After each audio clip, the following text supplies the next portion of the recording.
Hey, what's up, guys? Back from the deck profile here. Now, this is something we haven't done before. I'm going to have my dude Cody, one of my testing partners forever, one of my longtime friends that I've referenced multiple times on the channel.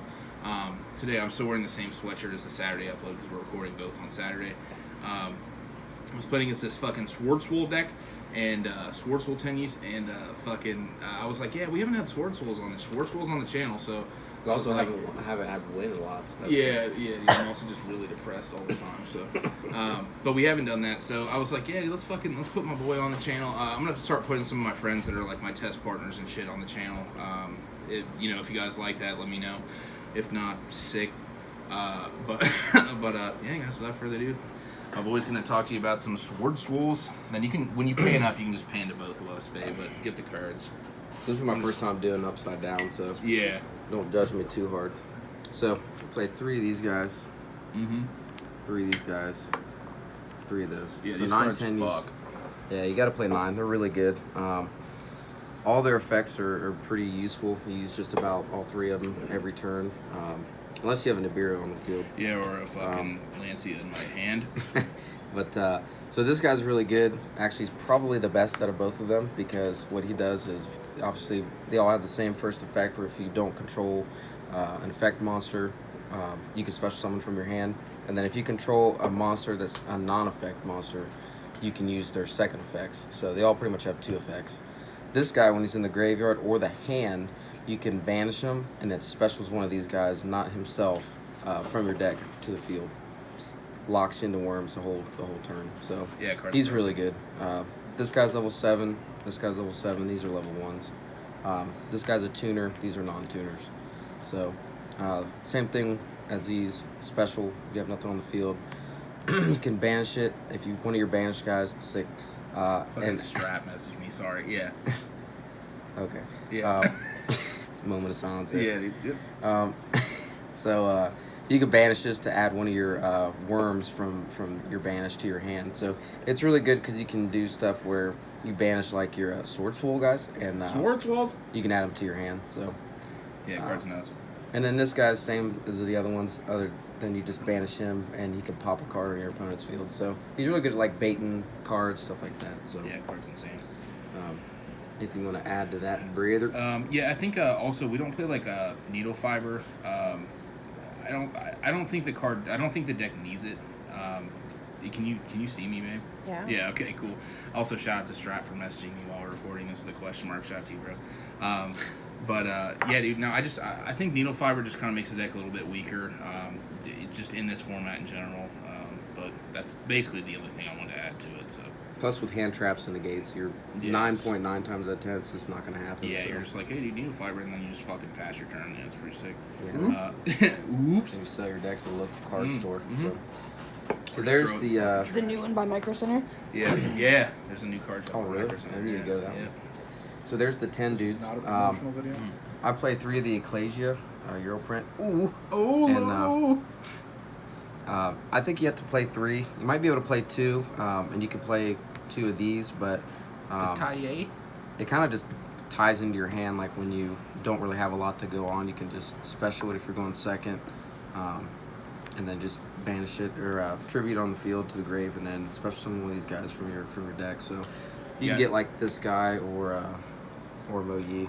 Yeah, I think the 1-3 is the correct ratio because it's like, I mean, like Lone Fire Blossom, like you're not going to play 2. Not obviously Lone Fire is not a hard once per turn, but I think because this in general, this card's very good as a 1 of. Yeah. And it's a tuner, so yeah, that's kind card of relevant. Because these guys are not, so you can special it, and then if you have one of these guys out, that's a synchro. So. That's a fucking depression.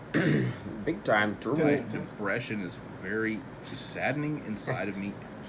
So the swole dudes, The big swoles. Trying to get swole. Yeah, bro, I'm trying to get depressed. Oh wait, I already am. This card's fucking disgusting. I think this is honestly better than this one. Yeah. So this guy, he's really, really good. He's a level 6. Obviously a worm. They're all worms. Worms?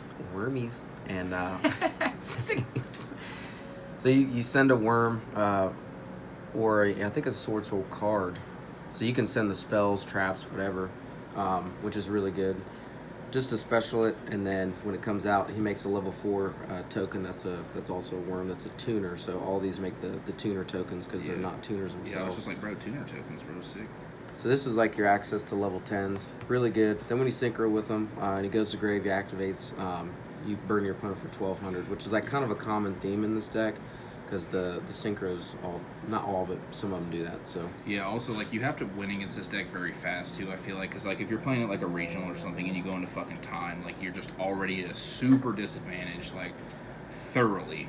Yeah. Like there's just nothing, and like the draw one off of this, like you know all that shit. So yeah, and that's what his effect is. If you have another worm or sword soul card in your hand, you can reveal it and special summon a token. Then when he goes to graveyard, you draw one. So these guys are all very, very, very good. And I just play one of these because it's a normal summon. You already have enough of those. Yeah. And you don't really need more than one. Sometimes 2 is good in like a grind game, but yeah, I think the we like the one of. I think that's perfectly where it should be at. And I really like the hand trap lineup in this too. Yeah, and that's another thing too. Is he's really good against some of the other hand traps that are being played right now. So you can summon him without fear of too much. But yeah, so onto the hand traps. Hand tarps? Some plebby boys right there. Yeah, dude, very depressing. Those and these. Hey, dude, alties. Oh. So Ash right now is just insane versus Despia. Really good. It's just an overall super good card. I just hate the card in general, but you know. It's perfectly understandable. So I like the card. She's okay. I mean, it's not super plus, high like, impact. Like with this deck too, with your cross out too. Like you know what I mean. Like you side the cross out designator or whatnot. Like, Yep. It's just good. So. Yep. And this is for like the DP scythe Despia shit. Yeah. Really relevant. Yeah, super relevant. And you can snipe random rogue stuff when they're counting on that graveyard effect or something. This card's really good because it's not a monster effect, so it's one of those that doesn't play into like talents and stuff like that. Plus, it's ultimate rare. Yeah. So, yeah. Yeah. So, and then Nib, you have to respect combo decks. Sonny like 19-0'd me here earlier this morning. Yeah, I was playing fucking the Dragon Link profile that I uploaded on Saturday. We're playing against this. Yeah, I almost threw all of these in the trash. So, but this card kind of helps unless you make a full board after you nib them. So, yeah. So these guys are all fairly decent. Yeah. So that's the hand trap lineup. I think it's 11. I'd like to play 12, but it's a 40 card list, and it's just so difficult to make room in this deck. Yeah, it really is. Yeah, it's very taut. So not much to say about Desires. You gotta play it. It's super, super good. It's at 1 for a reason. Same with this card, 1 for a reason. Yeah. Card is really, really good this format. So these two are really good. Plus, there's an interaction with this with one of the synchro monsters. Yeah, explain that. Let me see if it's this guy. It's the ultra rare. So this guy's pretty cool. I'll explain when I do the synchros, but basically he gains 100 attack. Like this card specifically gains 100 attack and defense, and all of your opponent's monsters lose 100 attack and defense per banished card on the field. Yeah, it's Grandmaster, bro, which I'm a huge fan of. Yeah, obviously. Me too, but so it just gains 1,000 from that, and they lose 1,000. So it's just really good. So gotta play these. So All by the Grave's also good going first and second, in my opinion. Yeah, super great utility card. So here are your kind of support, like going first, going second cards. I like this more going second because it can dodge things. You can play around hand traps and stuff, and then you can also, when it's in the grave, has a really, really good effect.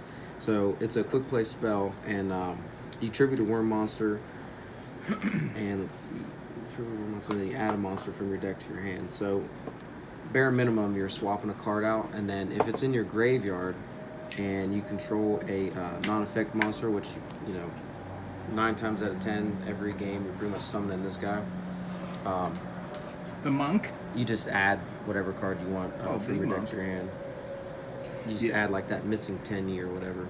Yeah, and also we're playing. This is 40 cards, so like we want to stick to the 2/2 because like the clogging of the 3-ofs is just not like, you know what I mean. Like these aren't like super detrimental, but they're insane. Yeah. So it's like, you know, in a 40 card list, you would obviously want to play 2/2 instead of fucking max out on it. In our opinion. Yeah.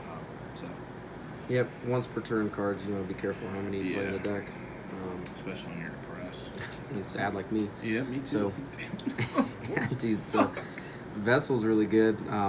It's like a foolish barrel for your Tenyis, but if you control one of these guys, or if you control a token, you can then add it to your hand. So it sends and then adds, so it kind of does like two things at once. It's really, really good. You want to see that more so going first. Yeah, this deck's also very good at breaking boards.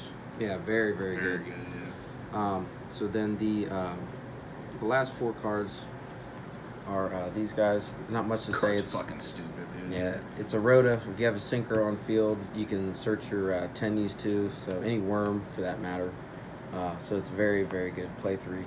No less. Also, you don't really even need Protos. I feel like when that card got banned, like obviously the card's just insanely good, but like you don't need it. You know what I mean? So this is the card that makes me want to fucking puke. Dude. Yeah. Also, shout out to these sleeves. I love the sleeves. Yeah, Sonny bro. told me to get them. So. Yeah, dude. Dragon Shields were our best sleeves. Blackout is really good. Obviously, I mean, you play one of it because it's searchable, but it's really good. So it's like an Icarus attack for you guys that remember that card. So you tribute a worm, and you pop 2 cards on your opponent's field. And the second effect is when this card is banished, you can special summon one of the tokens, and the tokens are like the other ones where they're tuners and stuff. So you can go into your synchro plays. It's really, really good, and that kind of like activates other stuff like your Tenyis and worms and stuff. So yeah, do you think we got the Ogdoadic token instead of the Swordsoul token? Yeah, shout out to Konami, dude. That's super good. Thanks. So on to the extra deck. The extra deck.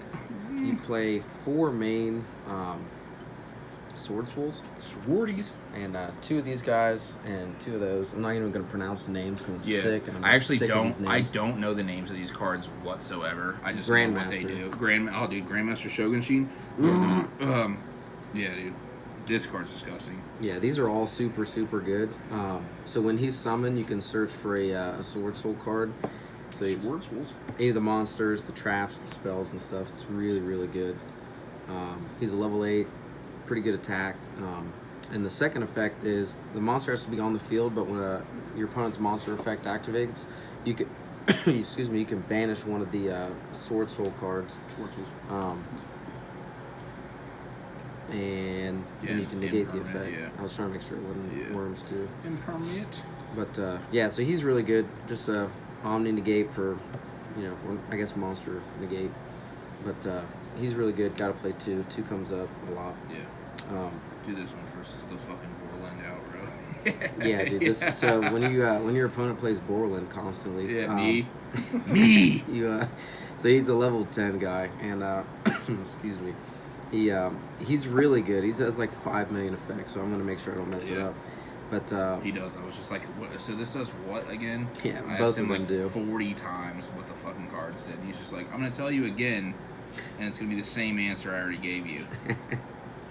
So back to the desires things. He's the guy that when he's on the field, every banished card you gain 100 attack and defense. This card specifically, and then your opponent's field all loses. So, which usually you banish 2-3 cards by the time you get them out, and then your opponent usually nowadays just has stuff banished. So that's pretty relevant. Yeah. Because he's able to get over big monsters, and he's 3,000 attack.